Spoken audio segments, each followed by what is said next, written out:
여러분, 가시고기를 아십니까?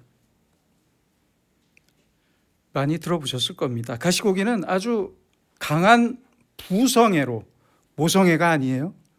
부성애로 유명한 물고기입니다. 우리나라에는, 북한을 제외한 우리나라에는 지금 가시고기, 장가시고기, 큰 가시고기 등 모두 세 종류의 가시고기가 있는데, 이 중 부성애가 가장 강한 고기는 사진에 보이시는 큰 가시고기입니다.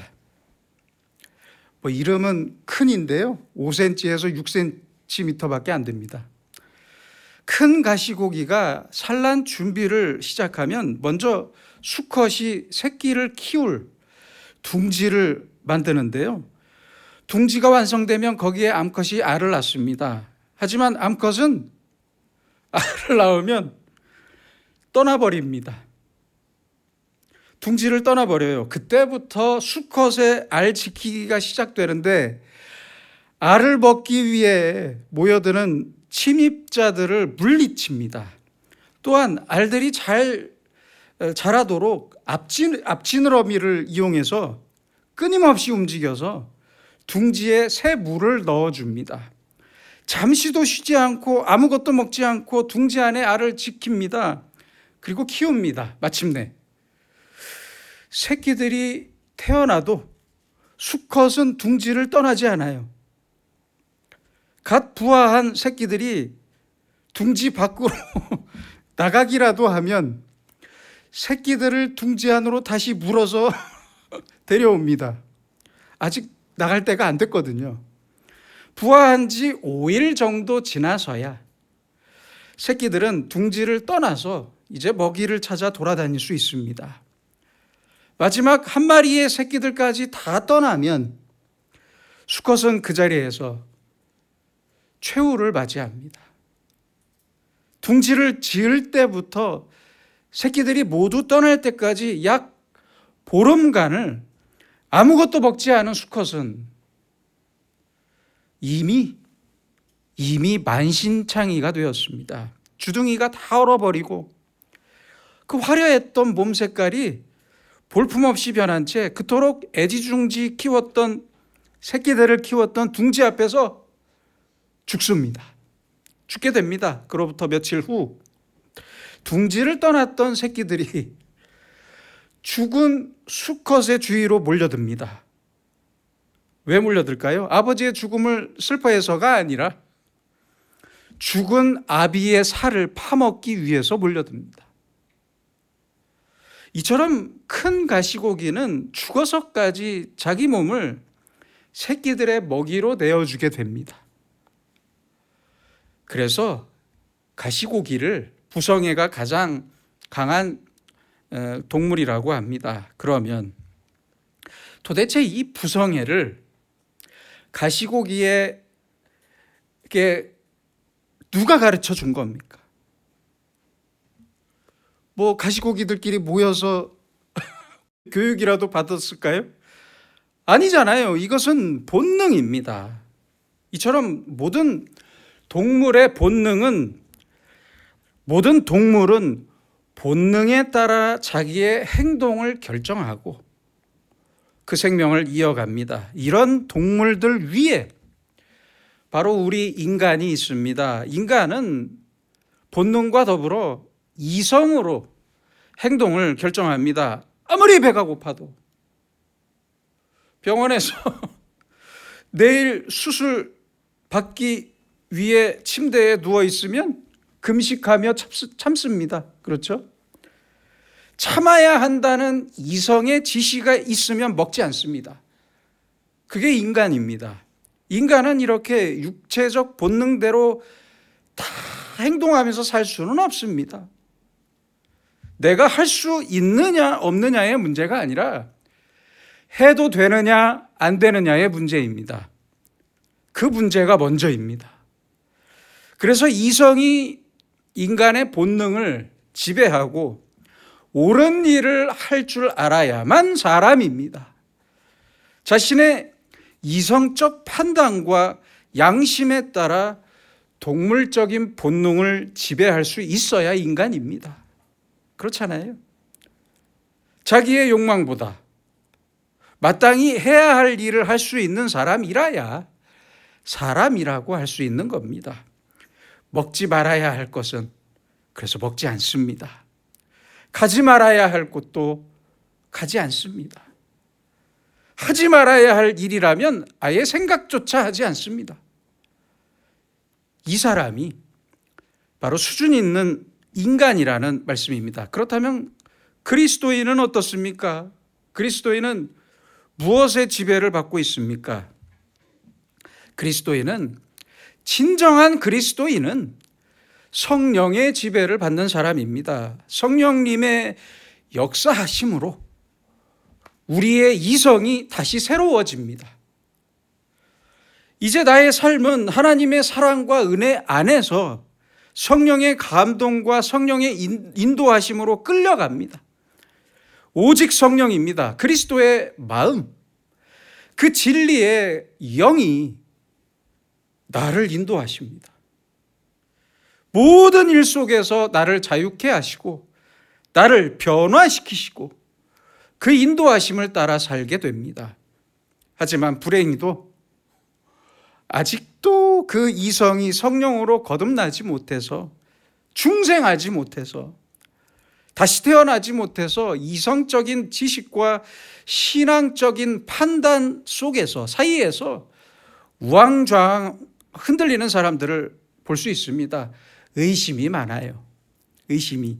성경은 분명히 하나님께서 세상과 모든 피조물들을 선하게 창조하셨고 창조주이심을 분명히 말씀하고 있지만 과학적으로 말이 안 된다고 합니다.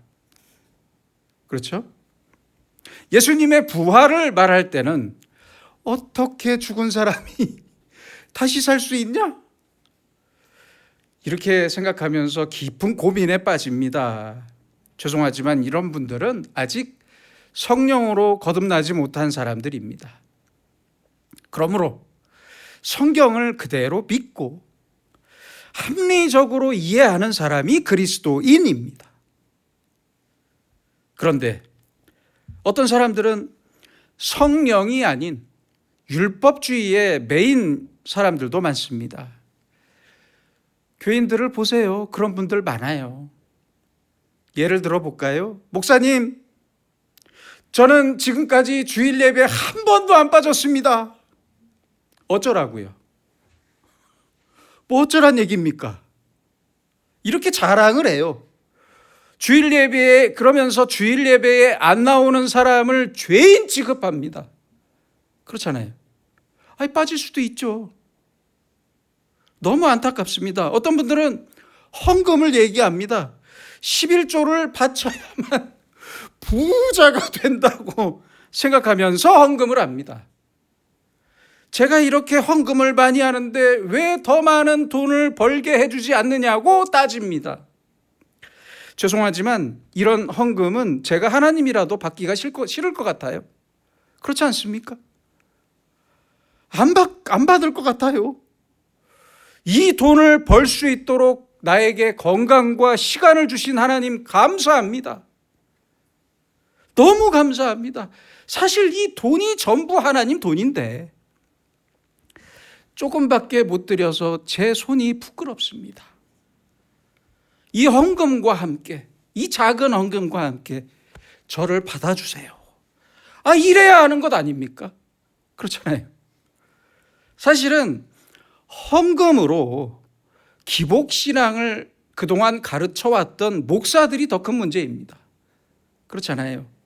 목사들이 더 문제예요. 여러분, 주일헌금이나 감사헌금 11조를 드릴 때는 자기의 형편에 맞게 드리면 됩니다. 너무 거기에 얽매이지 마세요. 자기 형편에 맞게 드리면 돼요. 헌금과 함께 나의 눈물 나는 감사와 나의 정성을 담았다면 많고 적고는 하나님께 문제가 되지 않습니다.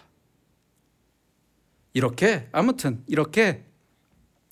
율법에 매인 사람들은 그 얼굴이 어둡습니다. 어두워요. 왜요? 벌 받을까 봐 불안하잖아요. 그렇잖아요. 하나님의 자녀는 은혜 안에서 자유로워야 합니다. 성령 안에서, 그 사랑 안에서 평안합니다. 돌아보면 하나님의 사랑과 은혜가 아닌 것이 없습니다. 이렇게 성령님께서 나의 이성을 변화시킵니다. 내 생각을 바꾸세요. 이제는 성령의 눈을 통해서 세상을 바라봅니다. 성령의 말씀대로 생각합니다. 그대로 행동합니다. 모든 것이 주님의 은혜이고 인도하심이라고 고백합니다. 감격합니다. 감사합니다. 이 사람이 하나님의 자녀로서 사는 그리스도인입니다. 로마서 8장 16절입니다. 성령이 친히 우리의 영과 더불어 우리가 하나님의 자녀인 것을 증언하신다. 성령이 증언하세요. 나는 하나님의 자녀입니다. 이 사실을 성령이 증거하십니다. 증언하십니다. 확증하십니다. 그러므로 이제 나에게는 아무런 문제가 없어요. 문제가 없습니다. 아니, 잘 되면 은혜고 잘못되면 심판입니까? 아니잖아요. 감기 걸리면 심판이고 안 걸리면 은혜입니까? 대학에 합격하면 은혜이고 떨어지면 심판입니까? 언제까지? 아니, 대체 언제까지 이런 단순하고 유치한 논리로 내 삶과 다른 사람의 삶까지 판단해야 합니까? 병들어도 은혜이고 일이 잘못돼도 은혜입니다. 하나님의 인도하심이에요. 사업이 망해도 은혜입니다. 설령 내가 오늘 죽는다 하더라도, 젊은 나이에 죽는다 하더라도 이제 하나님의 나라에 가서 하나님을 찬송하며 영원히 살 수 있겠구나. 이런 믿음이 있어야죠. 하나님 감사합니다. 이런 감사가 있어야죠. 하나님의 자녀라면, 성령의 은혜를 안다면 이렇게 사는 것이 맞습니다. 하나님은 우리를 끔찍히 사랑하셨고 지금도 사랑하시고 앞으로도 사랑하실 분입니다. 모든 것이 하나님의 사랑입니다. 그 크신 사랑 속에 내가 숨쉬고 있는 거예요. 내가 병들었을 때나 사업이 망할 때도 고백해야 합니다. 하나님은 나를 사랑하십니다. 감사합니다. 바로 이것이 우리 안에 거하시는 성령의 역사입니다. 우리는 이러한 하나님의 사랑을 아주 당당하게 말할 수 있어야 합니다. 어느 때가 되었든 누구에게라도 간증해야 합니다. 내 남편, 내 아내, 내 자녀들, 더 나아가 옆집의 이웃들에게도 하나님의 사랑을 조용히 전할 줄 알아야 합니다. 전하며 살아야 해요. 오늘의 성경 말씀은 신학적으로 아주 대단히 중요한 말씀입니다. 땅끝까지 이르러 내 증인이 되리라. 예수님의 제자들은 부활하신 지금까지 정치적인 메시아로서의 예수님을 바라보기만 했습니다. 그 지혜와 능력으로 이스라엘을 완전히 새로운 나라로 만들어 주실 것으로 생각했어요. 그렇게 믿었어요. 이제 죽음을 이기시고 부활하신 예수님이니까 그 기대는 더 커졌습니다. 그래서 제자들이 예수님께 묻습니다.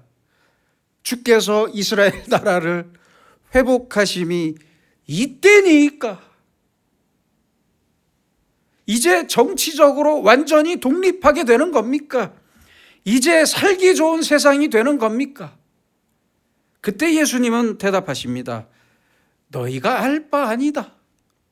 너희가 알 바 아니요. 오직 성령이 너희에게 임하시면 내 증인이 되리라. 그건 너희가 알 바 아니고, 너희가 성령을 받으면 권능을 얻고 내 증인이 될 것이다. 이제 세상이 달라질 것을 묻는 제자들에게 너희가 달라지게 될 것이라고 말씀하신 거예요. 성령이 임하시면 너희가 달라질 것이고 그래서 내 증인이 될 것이다. 이 말씀은 신학적으로 아주 대단히 중요한 의미가 있습니다. 실제로 제자들과 초대 교회에는 큰 변화가 찾아오게 됩니다. 큰 변화가 일어났습니다. 제자들 한 사람 한 사람, 교회의 모든 사람들도 다 달라졌어요. 달라졌습니다. 세상은 그대로입니다. 아니, 초대교회는 세상이 더 힘들어졌습니다. 그러나 사람들이 변했습니다. 교인들이 변했어요. 제자들이 변했어요. 삶은 더 힘들고 어려워졌지만 그들은 기쁨이 넘쳤습니다. 성령의 역사로 행복했습니다. 내 것 할 것 없이 서로 나누어 쓰면서 성령의 충만함으로 용기 있고 담대한 사람이 되어 거침없이 복음을 증거하는 아주 놀라운 역사가 일어났습니다. 그렇게 달라졌어요.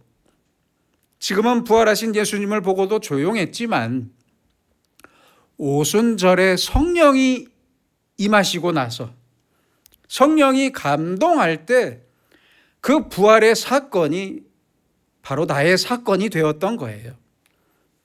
그래서 널리 퍼져나가면서 예수님의 증인이 되었습니다. 증인이 되었어요. 대학부나 청년부 수련회나 부흥회에 가보면 제가 청년일 때도 그랬어요. 강사 목사님이 선교사가 될 사람은 지금 일어나세요. 그랬잖아요. 지금 나오세요. 라고 말하는데 여러분 부탁입니다. 이런 말 듣고 절대 일어나지 마세요. 절대 앞으로 나가지 마세요. 이게 잘못된 겁니다. 대단히 잘못된 목사님의 언행이에요. 이런 말 듣고 절대 일어나지 마세요. 이걸 묻고 지금 당장 결단하라는 목사님의 말은 한참 잘못된 말입니다. 부활의 증인이 되는 것은 어설픈 나의 결단이나 목사님의 말이나 부탁으로 되는 게 아닙니다. 착각하지 마세요. 그렇게 되는 게 아니에요. 부활의 증인이 된다는 것은 본인의 결단이나 능력으로 증인이 되는 것이 아닙니다. 아니에요. 내 기도 몇 번이나 목사님의 안수 기도로 선교사가 뚝딱 만들어지는 게 아닙니다. 오직 성령님께서 나를 증인으로 만들어 가시는 겁니다. 오늘 성경 말씀을 보세요. 지금부터 증인이 되라가 아니에요. 그렇잖아요. 성령이 임하시면 You will be my witness. 너희가 내 증인이 될 것이다. 증인이 되리라입니다. 되리라. 미래 시제예요. 미래 시제. 하나님께서 생각해 보세요. 하나님께서 뭐가 부족해서 우리에게 당장 증인이 되라고 하시겠습니까? 왜 그렇게 부탁하시겠습니까? 그럴 이유가 없어요. 성령이 임하시면 우리가 증인으로 변할 것이고 증인으로 만들어 갈 것이라는 말씀입니다. 성령님께서.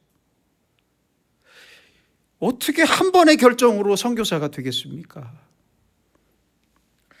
당장 대단한 목사가 되거나 선교사가 되거나 신학자가 되라는 말씀이 아닙니다. 착각하지 마세요. 당장 대단한 정치가나 지도자나 선생이 되라는 말도 아니에요. 증인이 되라 라는 말씀이 아닙니다. 증인이 되리라입니다. 되리라.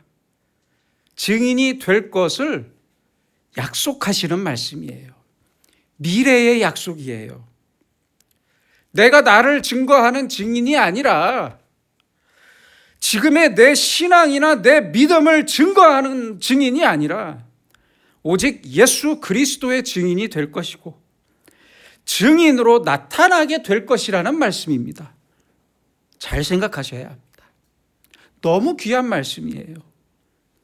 이러한 증인이 되기 위해 우리는 반드시 세 가지의 사실이 필요한데요. 세 가지의 것이 필요한데 경험했던 사실과 용기 그리고 예수님을 향한 사랑입니다. 법정에서 판사가 원하는 것은 증인의 생각이 아닙니다. 판사가 증인에게 생각을 묻지 않습니다. 무엇을 묻습니까? 사실만을 묻습니다. 의견을 구하지도 않습니다.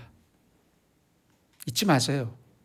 오직 사실만을 묻습니다. 그래서 증인은 나에게 베푸신 하나님의 사랑과 은혜를 사실 그대로 전할 뿐입니다. 양념치면 안 됩니다. 사실 그대로 전해야 합니다. 또한 용기가 있어야 합니다. 용기.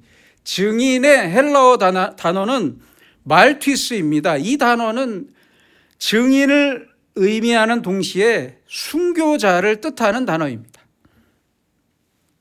이 단어 그대로가 순교자를 뜻하기도 해요. 그러므로 증인은 죽음을 두려워하지 않습니다. 예수님께서는 특별히 부활의 증인이 되게 하셨습니다. 예수님을 십자가에 못 박아 죽인 사람들이 아직 눈 뜨고 살아 있어요. 이때 당시에. 그렇죠? 아직 살아 있어요. 유대인들이. 눈앞에 살아 있습니다. 그렇다면 예수님의 부활의 증인인 나도 예수님처럼 저 사람들에게 죽을 각오를 해야 합니다. 그렇잖아요. 죽을 각오로, 내가 지금 죽어도 좋다는 각오로 예수님의 증인이 되었습니다. 이것이 진정한 용기입니다. 이 용기는 예수님을 진정으로 사랑할 때만 가질 수 있는 용기입니다. 내 생명을 바치더라도 예수님의 증인이 되겠다는 사랑이 있을 때만 비로소 증인이 될 수 있는 겁니다. 호주에 살았고 무명의 전도자였던 프랭크 제너의 삶을 소개하는 조지가의 제너라는 책에 나오는 실화 이야기입니다. 조지가는 가문의 가짜가 아니라 스트릿입니다. 스트릿. 영국의 본머스에 있는 한 침례교회의 담임 목사인 프랜시스 딕슨 목사님은 피터라고 하는 젊은 사람에게 간증을 듣습니다. 저는 호주 시드니에 있는 조지 스트릿에 가서 걷고 있었습니다. 그런데 갑자기 어디선가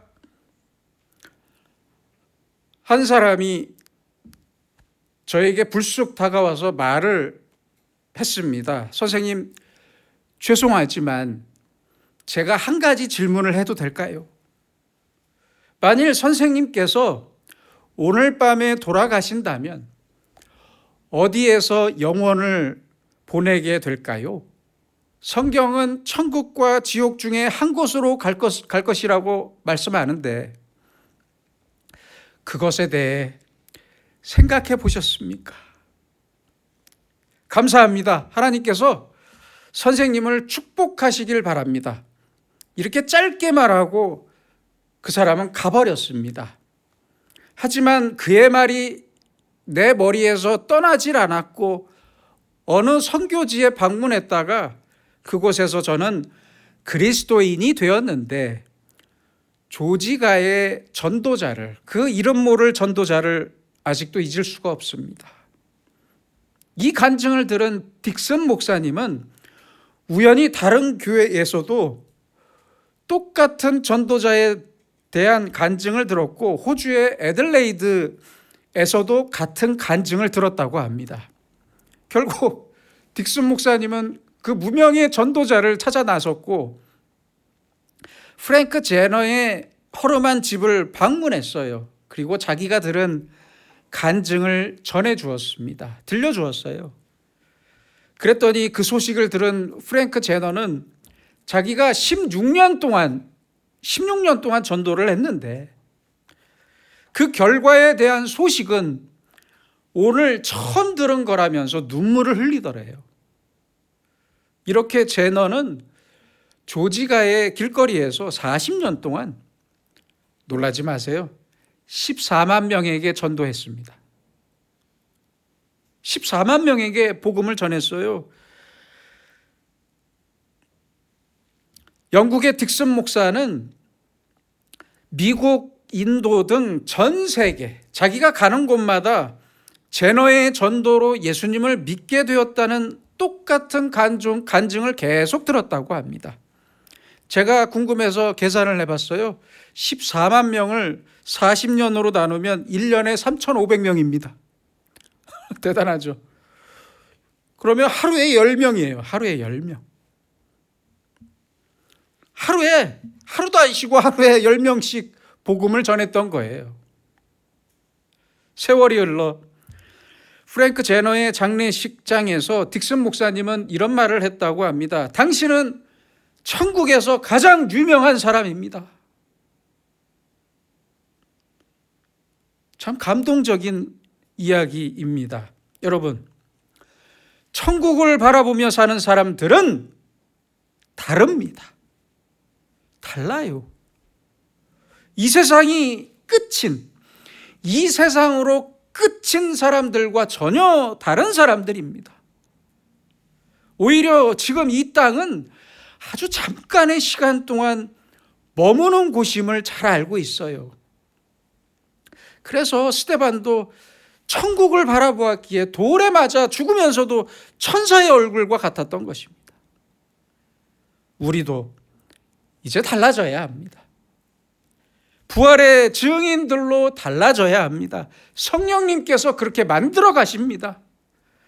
성령님께서 나를 증인으로 변화시키고 만들어 가실 것을 기대합시다. 성령의 권능으로 내 이성이 다시 태어나게 됩니다. 내 생각이 달라지고 내 생활이 달라지고 내 가치관과 세계관이 달라질 것입니다. 성령을 받은 사람은 세상이 변화되기만을 기다리는 사람들이 아닙니다. 성령님께서 다시 나를 만드시는 나의 인격과 나의 말과 내 행동, 내 전체의 삶을 통해서 한 사람 한 사람에게 내 말과 행동으로 복음을 증거하며 삽시다.